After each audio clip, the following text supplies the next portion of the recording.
Komið sæl, Anna Helga heiti ég og ég ætla að fara núna í gegnum svona ýmis grunnatriði sem snúa að R og R-Studio.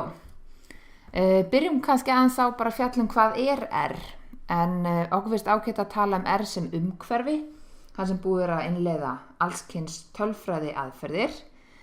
R er open source, þannig að það er allir kóði aðgengilegur, fólk getur náð í forritið ókeypis, setta upp á hvort sem það er Linux-vélum, Macum eða Windows-vélum.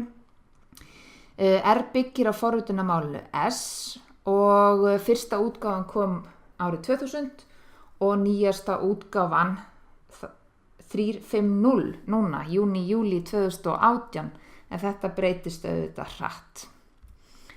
Ef við hugsum aðeins svona samanburð við önnur forrit, að allskyns töflureiknar, Excel og aðrir töflureiknar eru oft notaðir í tölfræði úrvinnslu og þessi forrit eru ágæð til ýmissa nota, en þetta er ekki tölfræði hugbúnaður.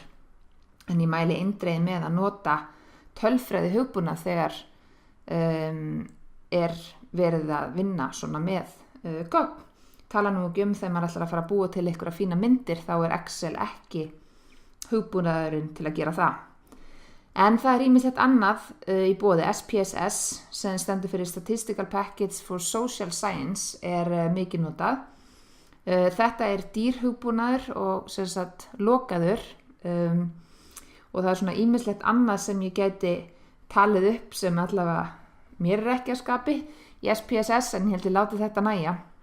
En SAS er annar svona dýr hugbúnaður, mjög fínn tölfræði hugbúnaður, en aftur þetta er sem sagt, hann kostar mikið og er lokaður og það er fátt sem maður getur ekki gert í R sem hægt er að gera í þessum dýru hugbúnaðum.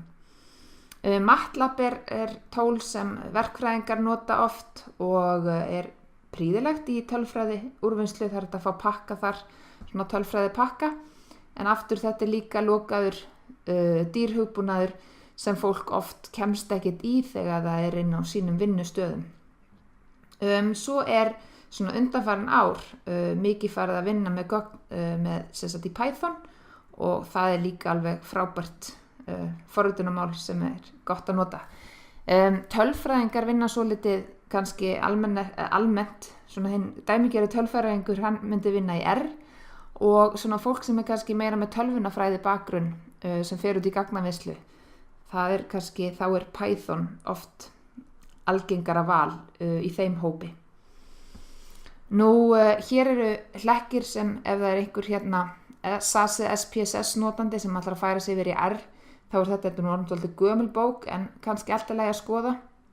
Og eins MATLAB notendur, hér eru hreinlega bara 2 dálkar nafn á skipun í MATLAB og svona svipuð eða sambarileg skipun í R. Þannig að þetta má kíkja á. Ef við förum aðeins við kosti R, og ég veit ekki hvort þetta sé helsti kostur R, en mikilvægt er að R er ókeypis. Þannig að það geta allir sett upp R á sínum vélum að þess að þurfa að hugsa um einhvern kostnað.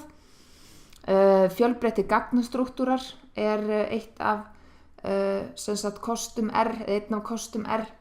Við munum reyndar ekki í þessu námskeiði fara út í marga svona gagnastrúktúra, en þið sjáuð svona aðeins. Kóðinn er opinn öllum, sem er mikill kostur, og samfélagið, bara R-samfélagið er mjög virt. Þannig að ef maður lendir í einhverjum vandræðum, er að fá einhverja villu, þá er bara að googla villuna, og það er oftar en ekki á stöðum eins og Stack Overflow eða öðrum stöðum að verið að ræða eitthvað svipað. Svo ég mæli með því. Og kostirnir eru að sjálfsögðu fleiri, en ég læt þetta duga hér. R hefur að sjálfsögðu einhverja ókosti og það má að sjálfsögðu telja upp einhverja fleiri þarna. Kannski eitt sem ég byrja á, R er ekki svona hraðasta, eða sem sagt forritunarmálið. Það má örugglega finna svona hraðvirkari aðferðir Það verið svolítið að vinna í þessu núna og þetta að verða betra og betra. En svo eru þess að sé nefni þarna að R krefst þolinmæði til að byrja með fyrir þá sem ekki hafa forritað áður.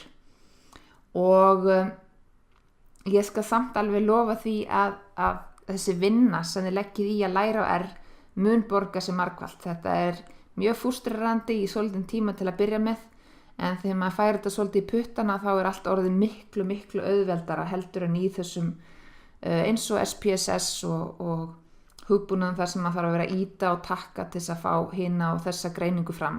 Það reyndar hægt að skrifa kóða þar líka, en það miklu betra að bara vera með skipanir sem maður skrifar og getur gert þetta nákvæmlega eins og maður þá greiningu sem maður vill. En þá spurning hvernig best að nota R. Það hægt að keyra R beint svona úr skel og við getum skoðað, ég geti opnað skel hér, hér þetta R, svona lítur R út og ég get farið að leggja saman og gert ýmislegt.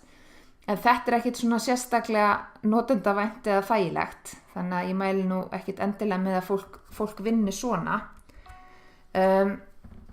Í Windows-útgáfunni þá fylgir ritill eða editor og hann ekkert sérstaklega góður. En svo hafa verið búnir til, við getum kallað það kerfið eða ritla, svona gerð bara til að vinna með R. Og sá sem svona lang, ef ekki bara segja bestur, það RStudio og við munum nota RStudio hér. En með smá Google þá getið þið séð að það eru fleiri verkefni í gangi, en ég mæli eindregið með RStudio.